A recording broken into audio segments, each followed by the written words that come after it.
from meeting today.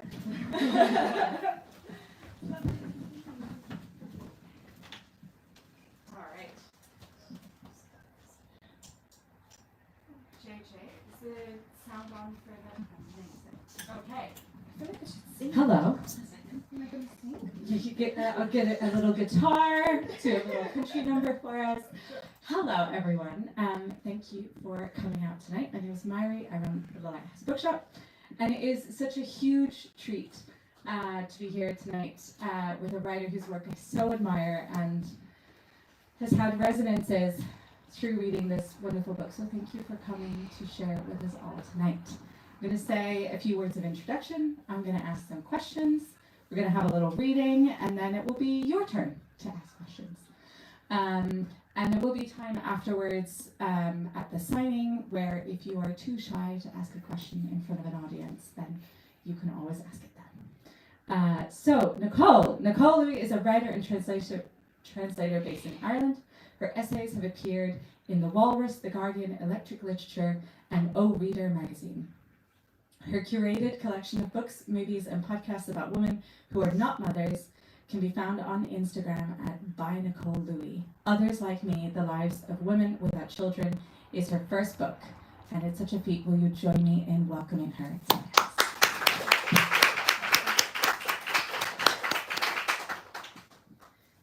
So when I first told Nicole what I might want to cover tonight, she asked, how much time do we have? And this is a rare book that is being written into a moment where I think, as we were saying downstairs, there are more conversations happening generally about what is womanhood today, what is motherhood today, what is choosing your own path without children, and books about menopause, books about abortion, books about miscarriage. We're talking about different ways of experiencing womanhood in new ways today than we have been. And your book is such a brilliant contribution to this moment of understanding and of passing on a knowledge that feels like we should be able to share among women, but somehow isn't in our general culture, it's not in our pop culture, it's not in our education system. And so we end up in these moments of being like, are there others like me? So I wonder if you could start us off by telling us a little bit about the book in your own words and how it came into existence. Yes, absolutely. Can you hear me well?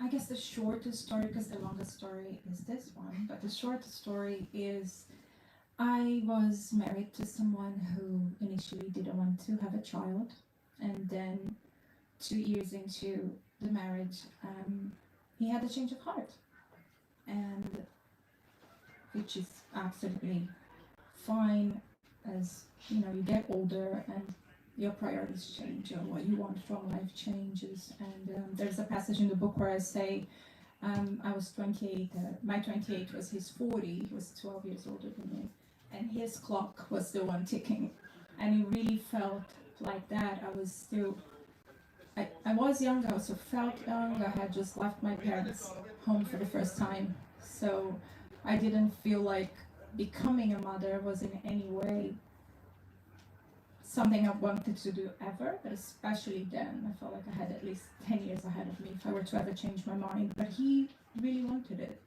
So that's the fork, that was the fork in my journey. And I had left Brazil, was living literally on the other side of the world in Sweden, where everything is the opposite. The weather, couldn't speak the language, couldn't go to book talks like this, so I felt incredibly isolated in Sweden. Stayed a lot inside the house in the dark, so mentally I started becoming quite ill as well. And there was nobody to talk about it, to talk about, hey, I left everything to be with this person who I adore and who loves me back, but now we're finding ourselves here. All I could think at the time was, give me some time, I need some time to figure this out. And he said, you have all the time in the world. And he also said, if you don't want a kid, it's fine, we can still be together. which obviously is very nice to hear, but it puts such an immense pressure on you. So I started looking for authors who didn't have children to find some comfort and some solace. So there's an entire chapter here called Alexandria, which is basically my tribute to them. It is me maniacally going to Malmo and Lund Library in Sweden and basically asking if there any author who doesn't have children that you know about that I could read. Their diaries, their books of letters, their journals, their biographies, their autobiographies, and this is what I did obsessively for 3 whole years. And then after that, I thought, I think I need to write a book about it. So this is when I thought, no more bibliographical research. I want to do interviews. I want to sit, and it was wonderful to read Virginia Woolf's diaries, Frida Kahlo's diaries, Beatrix Potter. I adored them all, but it was so frustrating at the end of the book to be like, I cannot ask you questions.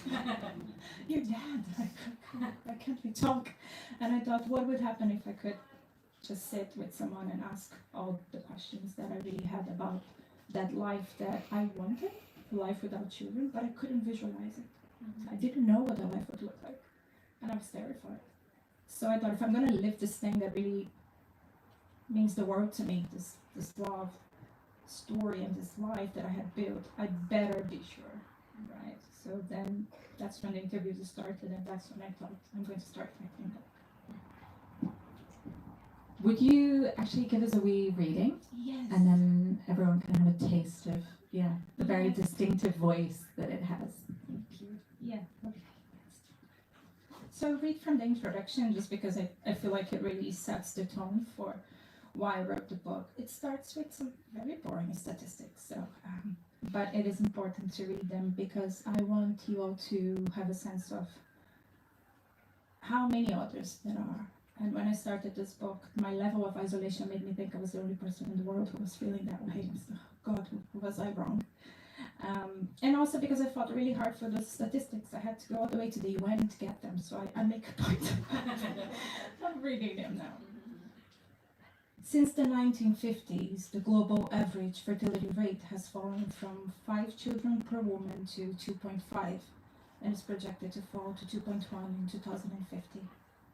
1 in 5 women in their late 40s in England, Wales, Scotland, Germany, and the Netherlands do not have children. 1 in 4 women in their late 40s in Italy and Switzerland do not have children. 3 in 10 women in Japan, Hong Kong, and Singapore do not have children. I'm one of them, the people without children. And I remember exactly when I decided to forgo motherhood. It wasn't a conscious decision then, but it happened all the same. I was 6 years old and had just been given a new doll. It was a doll with an appendage in the form of a belly. If pressed in, then pulled out, the piece would detach. One side was a full moon and the other was flat. Inside the cavity above the doll's pelvis was a tiny baby. I traded the baby for a pencil. And the doll for butterfly stationery. On one of the sheets, I wrote it what I wanted to be when I grew up.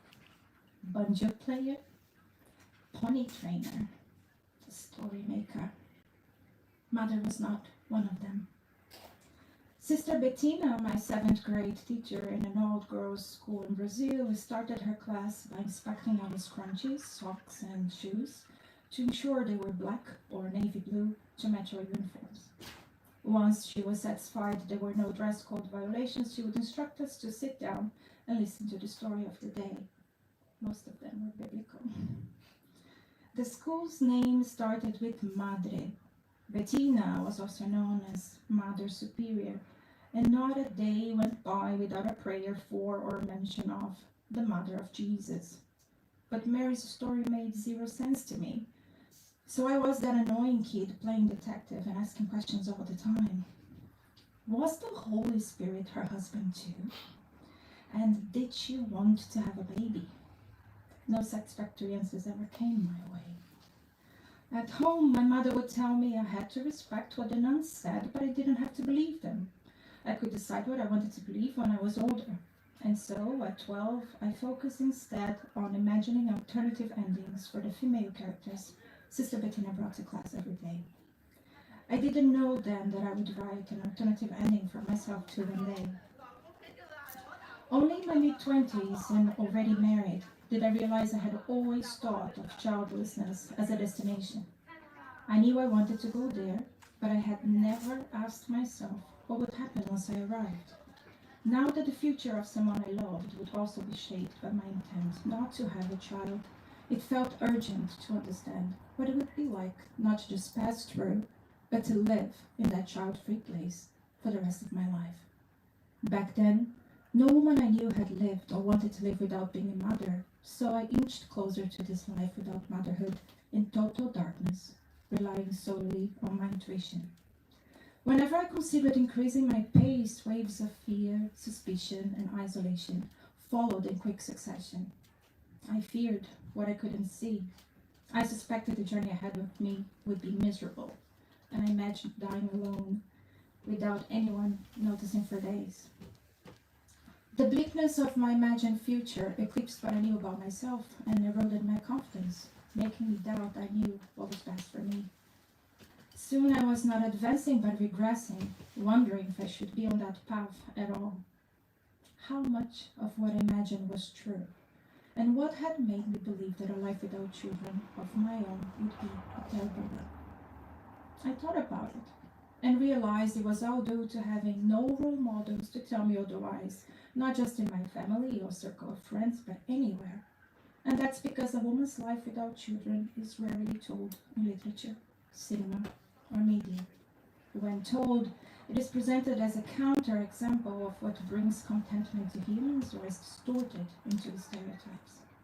You know the ones: the crazy cat lady, the sorrowful barren woman, the selfish child-free woman, the overambitious career woman, the child hater, the pitiful spinster, the immature woman, and the list goes on.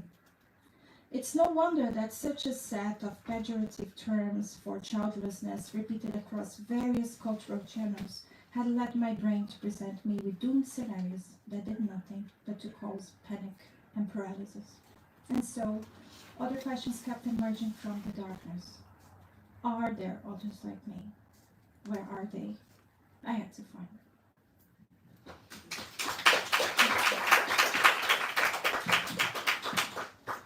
And find them you did. Slowly over time, and then also everywhere in conversations. I think the thing that struck me, one of the many things that struck me in the book, is that whenever you do raise the subject with someone, the response is, oh, I don't have children. Or someone saying, my wife doesn't. Would you like to speak to my wife? We don't have children. And there's such an appetite for exploring something that is statistically not an inconsequential number of women, number of people in the world making these choices, and yet, as you say, so absent from our popular culture. I feel like there's still a tension in the very idea that we live in a pronatalist culture, that the world that we live in demands of us as people heteronormativity and motherhood. Can you talk a little bit about what that means to you and how you saw that expressed in the way you've navigated the world? Yeah, one of the books I read early on is called The Baby Matrix. Has anyone read The Baby Matrix?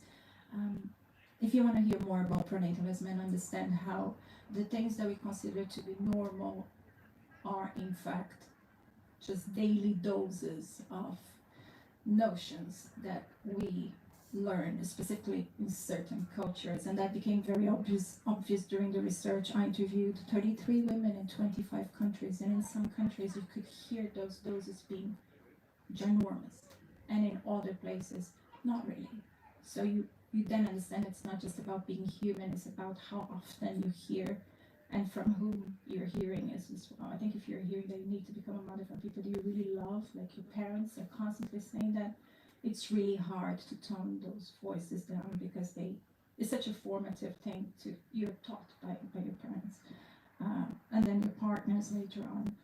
So that became quite clear. And one thing that Laura Carroll does that I think was absolutely amazing and actually changed the shape of this book after I read her book was she will bring you all of those examples and you will go, oh, right.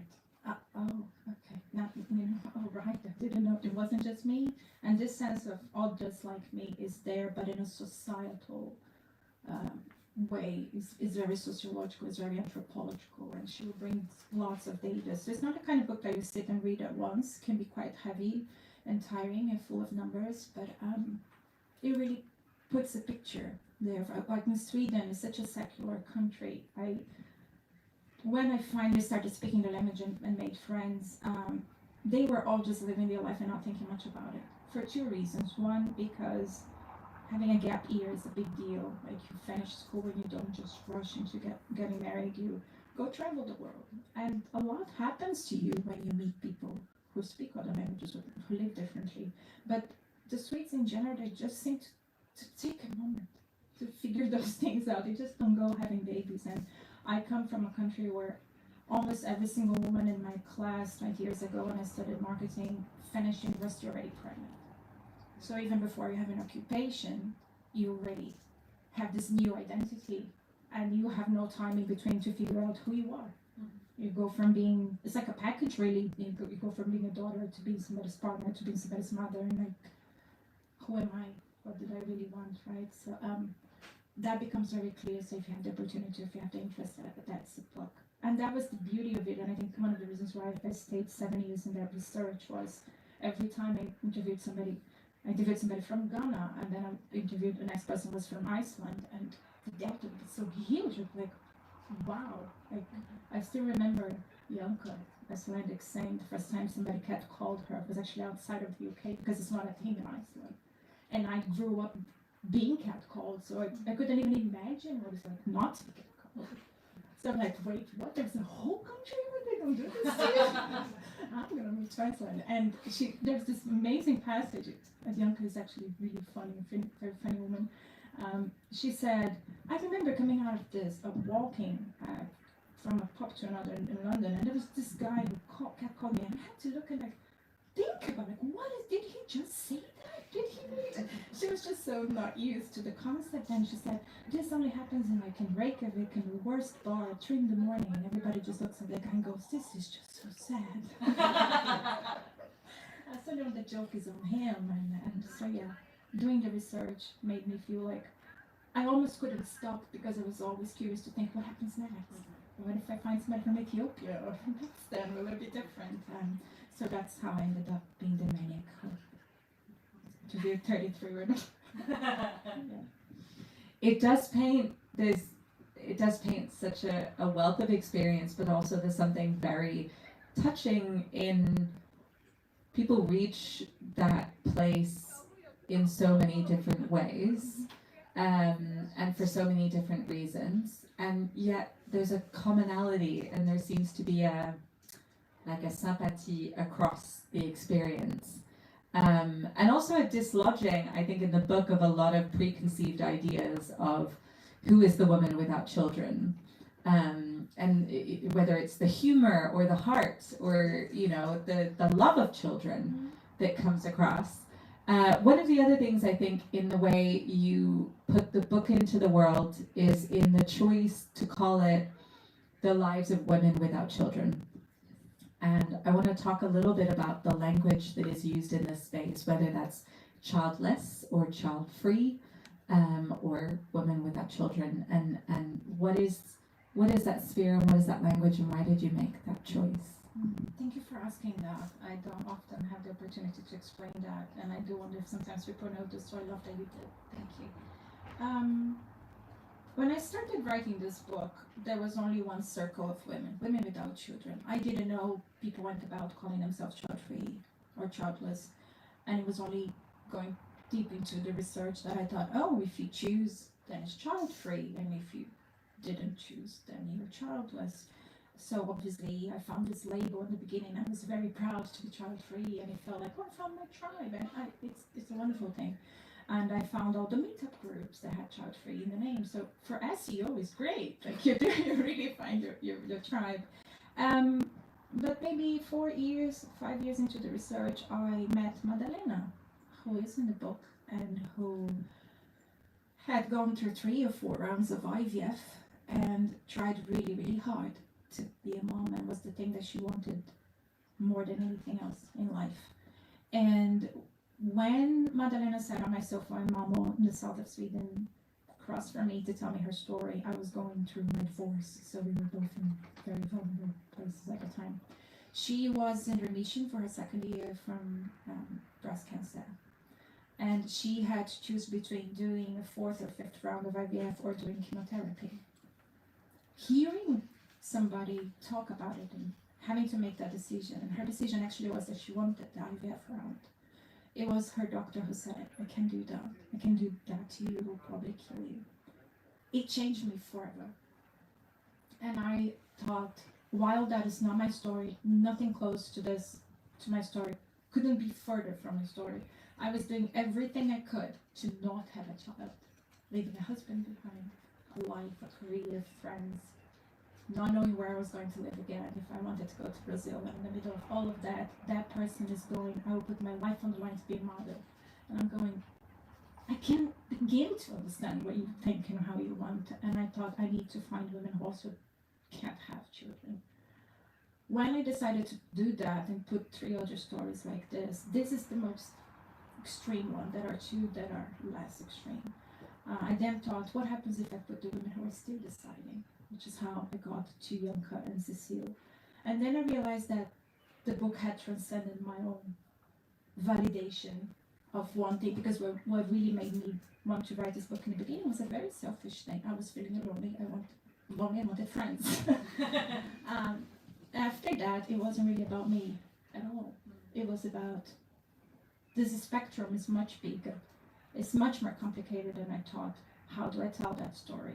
And then it was very important for me that the title didn't then reflect only one side of the spectrum over the other, because I felt very responsible for those women's stories. They were trusting me with a lot, and I needed to honor them. And I fought really hard until almost a year ago, when we were deciding the book title. I had conversations with my publishers as late as February last year, where I was saying, we are not going to use childless or child-free.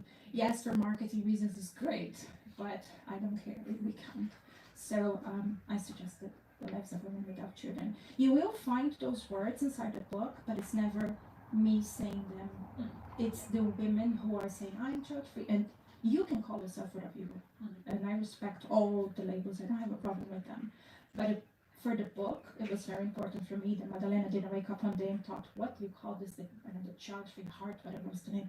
And I'm like, I couldn't. So it was important, but I also think it's important as an advocate for women's rights to stop telling our story in a way that is just so neat. And what I fought really hard in this book is to show how complex, nuanced, and layered it is. So the title had to be very open to have all of those stories in. I think the nuance is a really beautiful thing that carries through the book. One of the things that I think you navigate especially well is that the space of ambivalence, but also the space of where the not wanting children, not needing children is certain for the person, for you, but isn't a comfortable no. It's something you exist in every day, that the world reflects back at you in different ways. Can you talk a little bit about what that tension is and like how it showed up in the conversations you were having? I mean, I think the world is not built for discomfort, especially brought by women. We are taught to be nurturers and carers and givers, and when we show discomfort, people don't know what to do. The mother is not well, the grandfather is not well, what is happening? And I think in the book that came across quite often when women would say, either like Doreen, who is Ghanaian, lived in Japan, studied in the US, and by the time I found her, in Geneva, Switzerland. She's very unapologetic. She will go, no, I'm asexual, and this is how I live my life, and I don't have a kid, and here I am. I have a master's in peace studies, and I want to make sure everybody has, shelter and food. Her fight is, she's on another level, right? She's doing other things with her life. She's very unapologetic, and when people hear it, you kind of go backwards. And she's so alpha. She's so positive. She's so ready to be who she is, and I don't think we see that enough in women. But then there are other women who are like. They have different names than their real life, so sometimes I confuse them, especially Elena. Elena in the book, who is one of my best friends, who has a different name in real life. She has multiple sclerosis, so she chose not to have children because she didn't know how her body was going to react through pregnancy and not being medicated. But it's a very difficult decision to make. It is a choice, but it's a choice out of a set of circumstances. Those are the cards that you were given in life, and she's going, within these circumstances, I could have a child, but I'm choosing not to. So it doesn't come out of pride and the certainty or happiness. It comes almost out of self-preservation. So there was a lot of therapy, a lot of crying, a lot of, from time to time, even after the book, she still went through phases where she was, did I do the right thing? Was that the right thing for me? I don't know that. I feel like right now, especially online, is we have this really strong child-free flag where you're supposed to show that you're happy all day, every day, and that's the best thing. And great that some people may feel like that, and I think if that's how they feel, they should absolutely express it. But I think it's really important that we just don't tell the story of the person who's 24/7 child-free, happy, and the sorrowful woman who had 5 miscarriages, and then there's nothing in the middle. I was really interested in the middle. I was interested in the person who at 20 didn't want, and maybe at 30 wanted, and then at 40 couldn't. It's just how they move through the spectrum. And I've seen this happen during the book and after the book. I spent 14 years on this book. And after I finished writing the book, I mean, some of the women I interviewed in 2013, that's 12 years ago, I saw what happened to their lives after. And I saw some of them still moving from wanting to not wanting, or the other way around, or from not being able to and being in a really bad place during the interview, and now feeling like they're child-free. So I guess the short version of my answer is, let's make sure we allow people to feel all the feels, and to transition to their decision. And if they were very child-free one day and now they are not, that's okay too. That's still about choice and about knowing who you are. What matters to me is the reflection, that we allow women to reflect and make decisions on their life. And also that thing of life throws so many different things at you that you can be depressed without it being because you decided not to have a kid. And I think we do that in so many other spheres. I have a friend who's a trans woman who was saying, I can't talk about being depressed because people will tell me it's because of my transition. And it's just like, and not because of the fucking system we live in. And that need to be one thing. But so that you can understand. So if it's, and that's the thing, it's like getting one thing from a box for me was always like, somebody said in a book club to me the other day, oh, and then in the end it was about your mother. And I was like, yes, up to here, like up to page 89 it was about my mother. After that, therapy happened, life happened. I grew up. I chose to leave that baggage behind. I chose to process that baggage. So I think it was just her way of understanding, because she said, I don't understand why you went through that struggle for so long. And I'm like, to be honest, I wish I hadn't. Like, I'm great for you if you didn't go through all of that. But I think it was just her way of thinking, you don't want kids because of your mom, and that's the answer, and nothing else would do, right? So it doesn't matter in the end why people don't have children. It just matters that they don't, and that we support them, whether it's circumstantial, ambivalence, or choice. And now when I talk about choice, it really is not binary, like, I chose because I never wanted to have a kid. It can be because you think the world is so messed up right now that you don't want to bring a child. to this world. It could be that you can't afford. When I did the book tour last year in London, the amount of people who said, I want to have a baby, I just can't afford it, so I want to have it. That is also a choice, but it comes with a lot of grief as well, right? And a lot of wondering, so it is very complicated. I think one of the interesting sort of reframings that your book had for me was in that sense that we assume because of this pronatalist framing of our culture, we assume motherhood as the desired path, and if somebody chooses otherwise, that is the divergence. And you with humor, there's this like, why would it be that way around? That obviously you want to have children, and then if you don't, you have to have a really good reason, or you were broken by something, or you have a difficult relationship with your mother. And how do we approach as a society, how we talk about and rid ourselves of the shame or the need to justify as if you were doing something to someone else when you choose not to have children.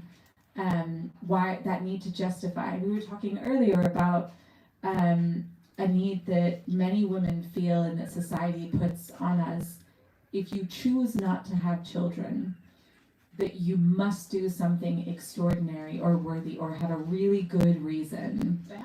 Yeah. Can you talk a little bit about where you encountered that in the interviews or what that looks like? Yes.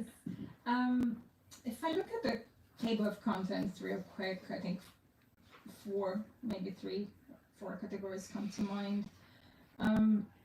There are the women who are dreamers, like they want to fix the world, and it was wonderful interviewing them because it gave me so much motivation. So if I think about somebody like Doreen, like I said, who studies peace studies and is really, sometimes I talk to Doreen and she's like in war zones, one after the other, doing the work that many of us don't have the courage or the means to do it, and she's in the thick of it all the time. So that is quite, it changes you to hear somebody navigating life like that. There is Janka, who is Hungarian, is a software engineer, and she says that her mission's life is to create help women understand economics and by developing a mathematical model. And I'm just going like, what? could you say that again slowly? And it's the vision and the ambition in the best of ways. And it's something that maybe didn't come through here, maybe came from conversations we had afterwards because we are still in touch. But she says, especially for us, people who want to have children, the life that is waiting for us 20, 30 years from now is a very different one than when you have kids. And also we don't have policy or legislation to support us. Our pension schemes are still designed for the nuclear family. Inheritance taxes are still designed for people who have property and will leave to somebody. And then what happens to our partners, especially if you're in a country especially if you're in a non-heterosexual situation and in a country where you cannot get married, but you spend your whole life paying for half of the house and then you don't get to inherit. And she's really into making sure we all learn to protect ourselves in the future financially, which I think is a beautiful thing. It's a beautiful way. So there are people who are living almost like in a different realm and thinking about society and how they can help. Then there are people like Burçak, who gave me this scarf, and I take it everywhere. Who is Turkish, and when I asked her, what do you want to do with this life of yours without children, she said, I want to climb the 10 tallest mountains in the world. And I just want to come again. And when I interviewed Burçak, I never forget, it was the beginning of my journey. I became very ill when I wrote this book, especially close to the end. And I didn't know it was chronic illness then. I just thought, maybe I'm just tired. I'm working 10 hours a day as a translator and spending my evenings transcribing interviews. Obviously, I was burning up, not realizing. And I remember interviewing her and thinking even going for a walk was such an effort for me. And then there was a woman in front of me saying she climbed the Everest. And I just thought, wow. And she was the first Turkish woman to ever climb the Everest. And it does something to your brain to be in front of a person of that magnitude. So there are people like that who are more outdoorsy and interacting with the world on a grounded way. And then there's somebody like Nanette who gave me scones and had her 2 cats and her dog by her feet. And a good day in Nanette's life is to be a carer for elderly people. She's in her 70s now. At the time she was 65. A carer for people older than her, go home and watch Netflix.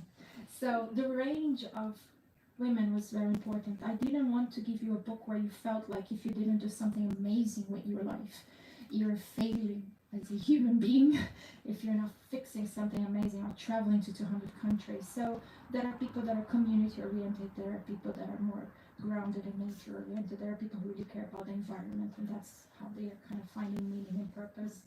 And there are people who are living their life in a more, in a smaller bubble, but they are really content as well. And I want, that is to me too, the spectrum of not having kids, is that you don't have to replace not having kids with this other thing that is really, really big, or that is going to take so much. You can do it if that's what you want, but you don't have to.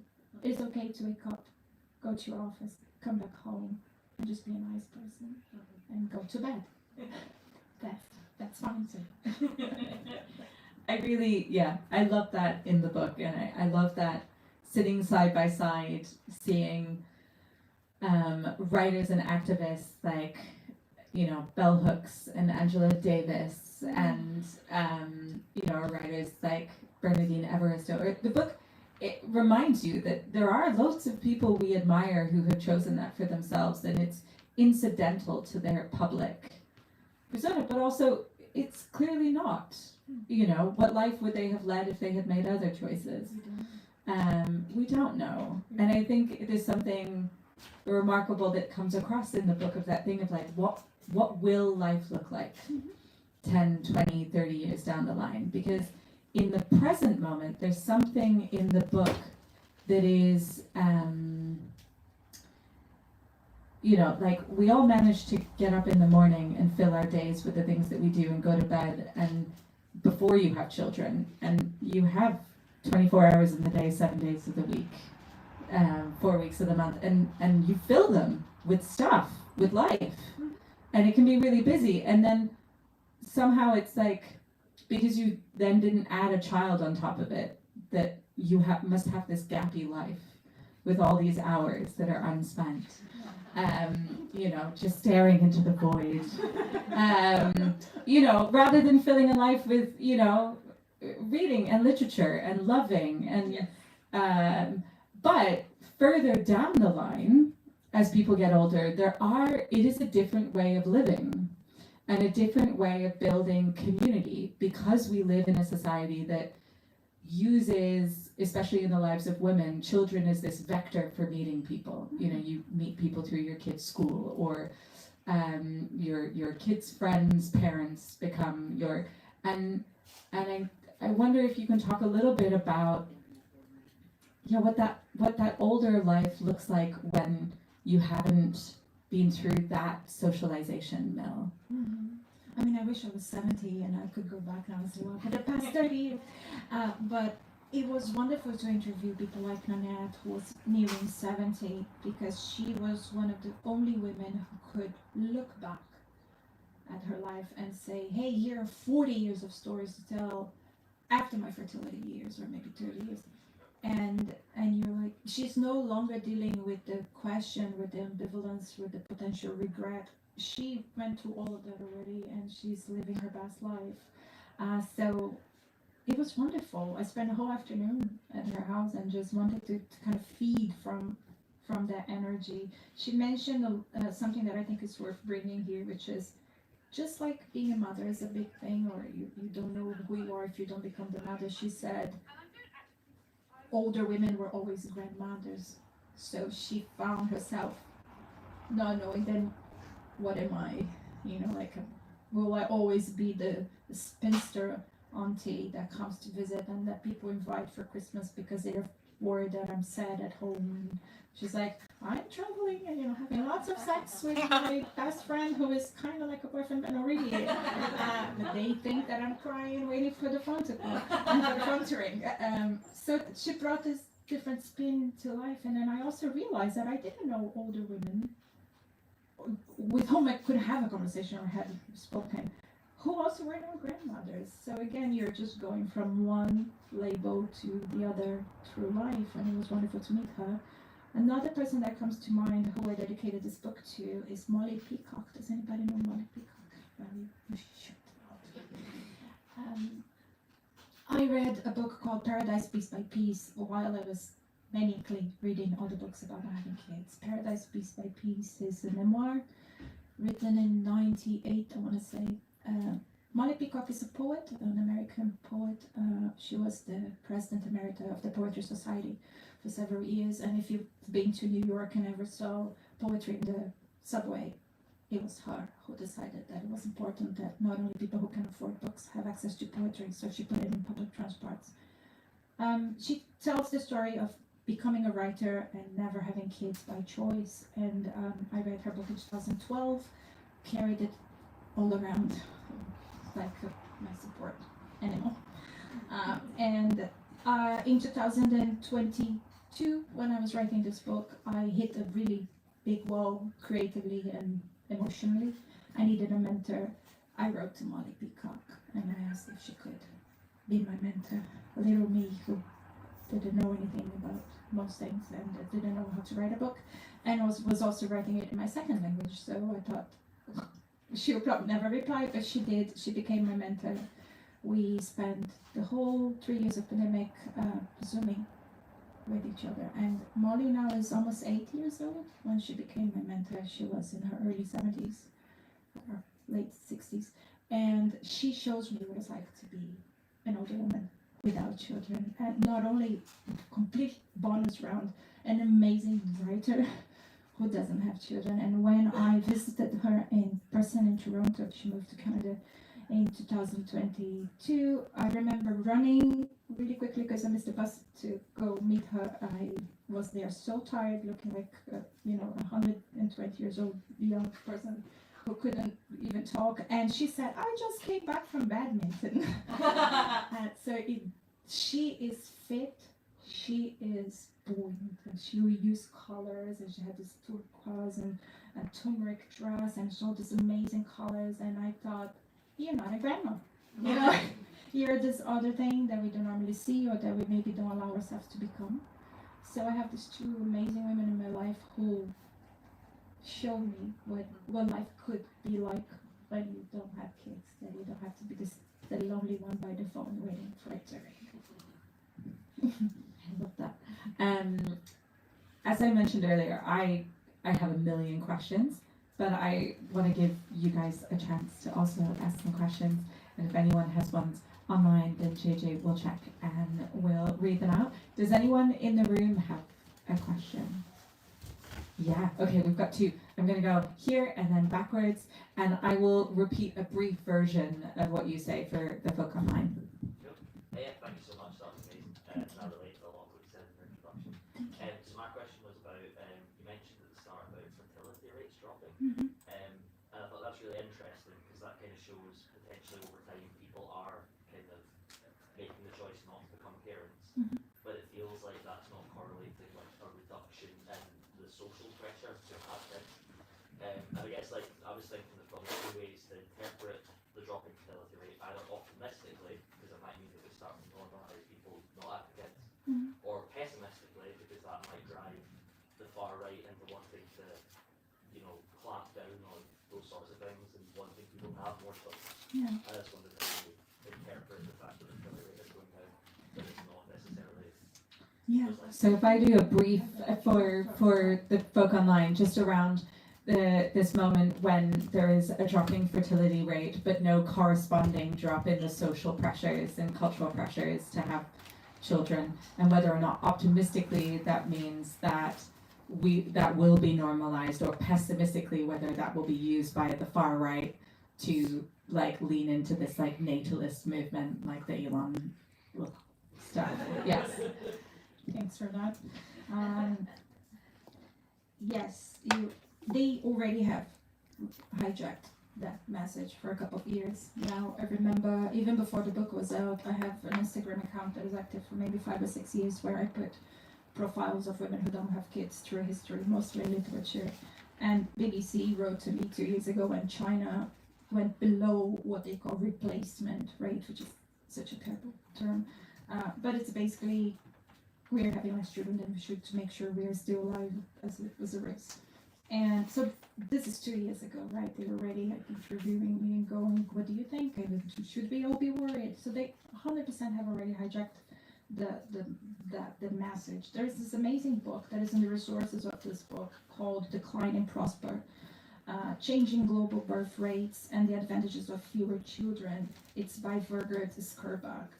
Vergert is a friend, is a Norwegian demographer. He became a friend or an acquaintance, not a good acquaintance, while I was writing this book and while I was begging anyone I know for more data, because I do think the data around it is so scarce and the little that we have is so twisted to the wrong side. So he went around writing an entire book about how we should think about the economy in a different way. It's not just one human being replacing the other, especially when something like this doesn't take into account how many people are homeless, how many people are in orphanages, how many people are abused because they had mothers who didn't want to have them. So it's a very weird way of thinking about humanity, as if we, however happy or sad we are, all that matters is that you live 60 years, die, and somebody else will replace you, which is just insane. So he's going, obviously we don't want to extinct our race, but there is a mid-ground somewhere where everybody can have food and shelter and actually like to be in this world and have drinkable water. And it's not a bad thing for us to stop having 5 kids, because we don't even have the resources. So he finds a really good mid-ground, and he just helps us think you don't go from what we have now to apocalypse, which is what they're trying to make us believe.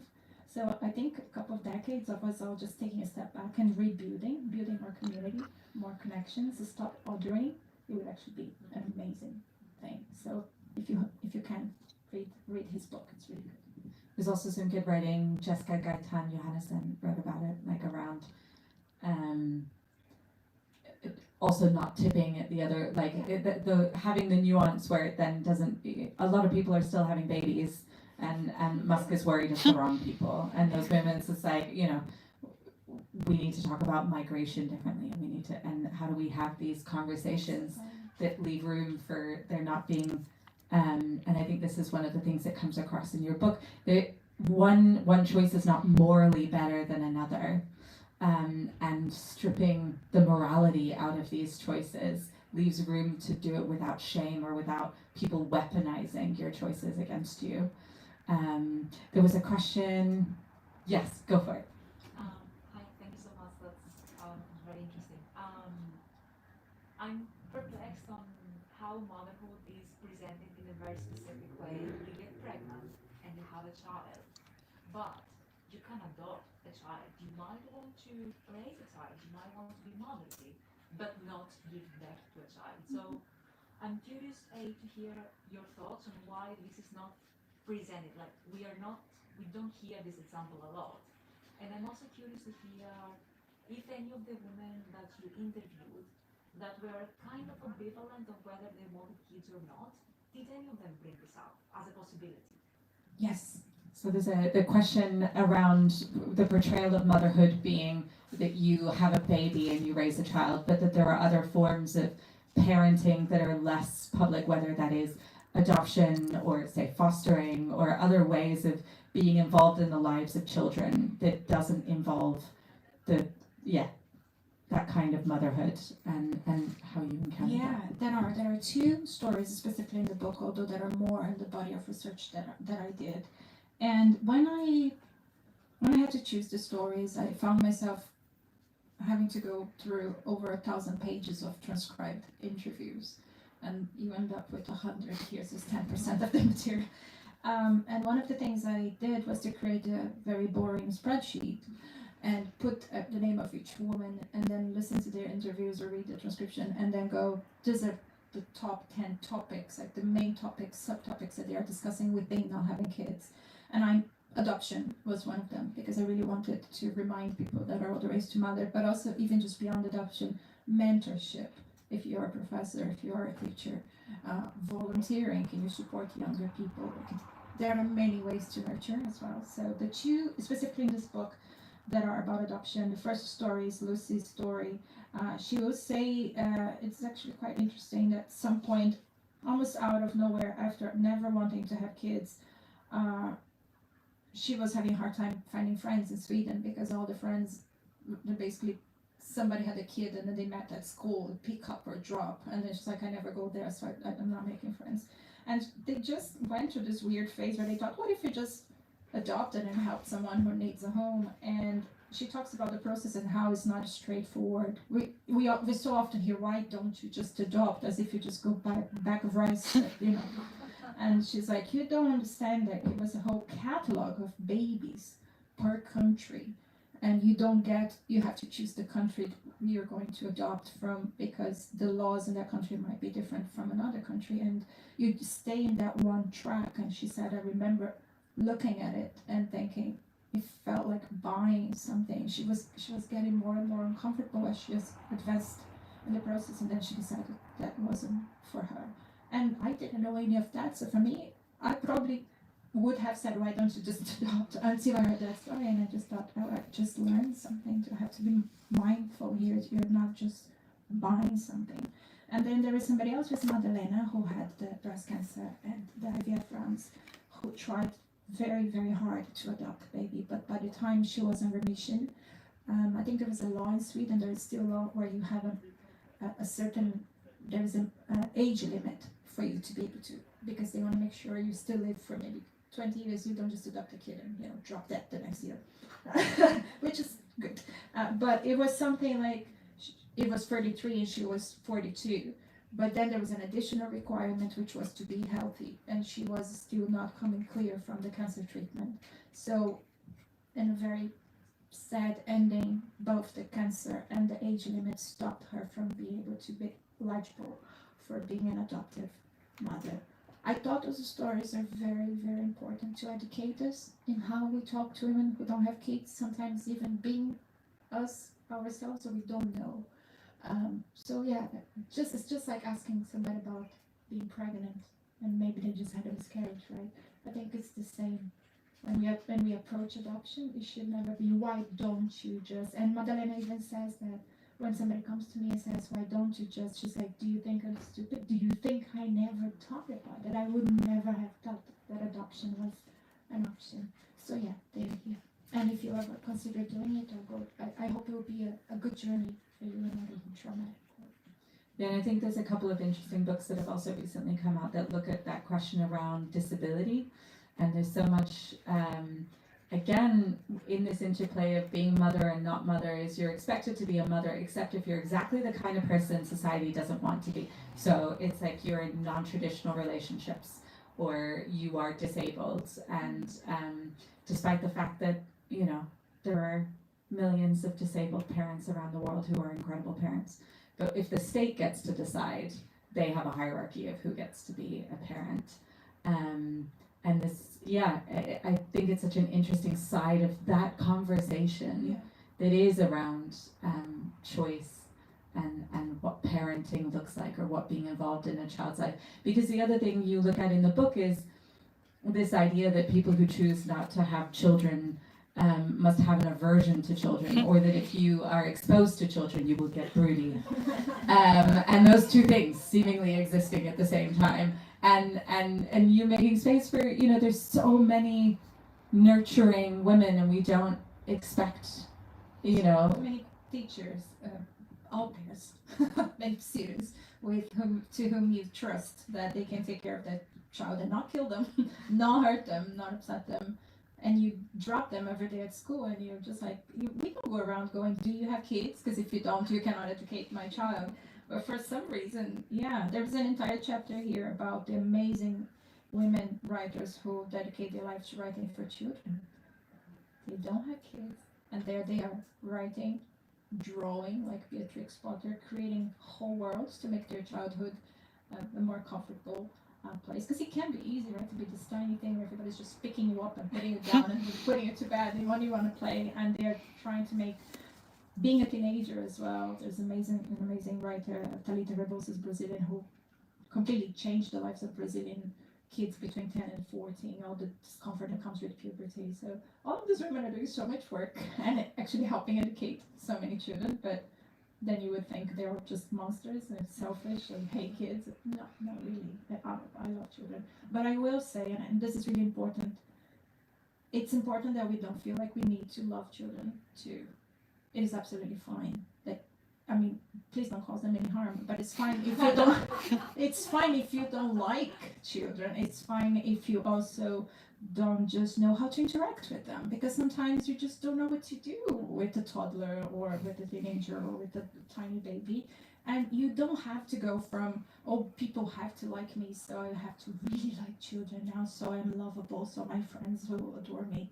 Don't put yourself in the fairy godmother situation where you have to be the best auntie, otherwise your family is not, just be genuine about it. If you love children, I love children.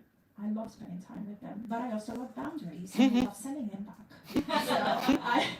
So sometimes I would say to my friends, if you look really tired or you are overwhelmed, do you want me to babysit? I will offer a hand, and I know how to deal with the children, and I actually enjoy spending time with them. The younger they are, the more I love it.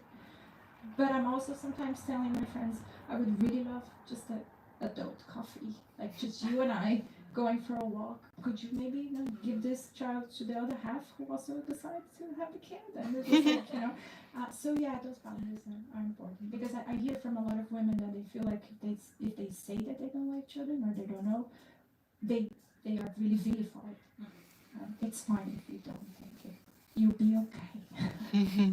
I think there's also an interesting section in the book where you explore the ways in society that society expects that if you have, God forbid, made the choice not to have children, then you must be free over Christmas. You need to let the women with the children have the family time, or you can stay late because you don't have to go pick up the kids at school. And like the ways that those inequalities and the ways that a society that isn't structured to understand and value women's lives outside of motherhood expresses itself. Yeah, like what are you busy with? You have nobody to pick up, so why can't you stay and spend another hour here in the office? I went through this so much, and the last chapter I wrote for this book was actually ranting. I was so angry, I was raging, and I had already finished the draft, already had delivered, and I wrote Charmaine, my magnificent editor, and I said, there is one more chapter, it's called Pandemonium, and I really needed to put it. And she said, oh, Nicole, I don't know, we're about to go printing. She read and she said, yep, that one is going in.